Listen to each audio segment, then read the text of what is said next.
This is the CBS Evening News. Good evening, I'm Maurice Dubois. I'm John Dickerson. President Trump has struck a deal with Europe to head off a trade war. It avoids the 30% import tax the president had threatened to impose on European goods beginning this Friday, August 1st. Instead, the tariffs will be about half that amount on products including cars, computer chips, and pharmaceuticals. The Europeans, in return, will spend hundreds of billions of dollars on U.S. products. The agreement is not set in stone, and there are still a lot of details to be worked out. Weijia Jiang is traveling with the president in Scotland. Weijia?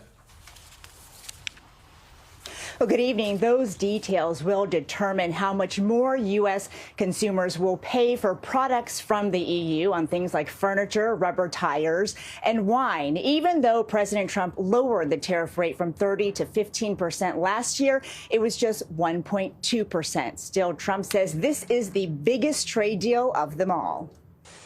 Today, President Trump showed off one of his two Scottish luxury golf resorts to UK's Prime Minister, Keir Starmer, where Trump spent the weekend driving the ball. We have good news.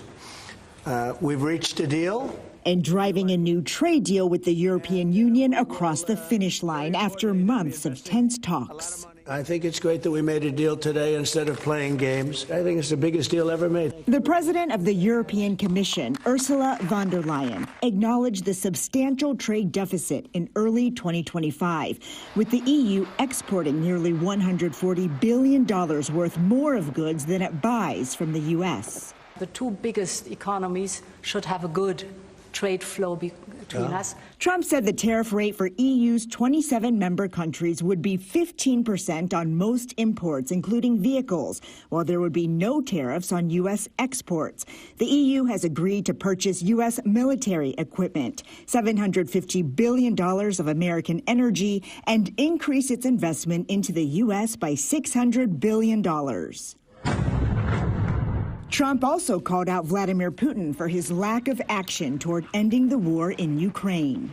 We thought we had that settled numerous times, and then President Putin goes out and starts launching rockets into some city like Kiev and kills a lot of people in a nursing home or whatever. Russia could face punishing economic consequences, which had been threatened for September. Now Trump says in 10 to 12 days, unless Moscow makes a peace deal. Russia could be so rich right now. Instead, they spend all their money on war. They spend everything on war and killing people, and it doesn't make sense to me. Weijia, not every European country loves the deal. What's going on there?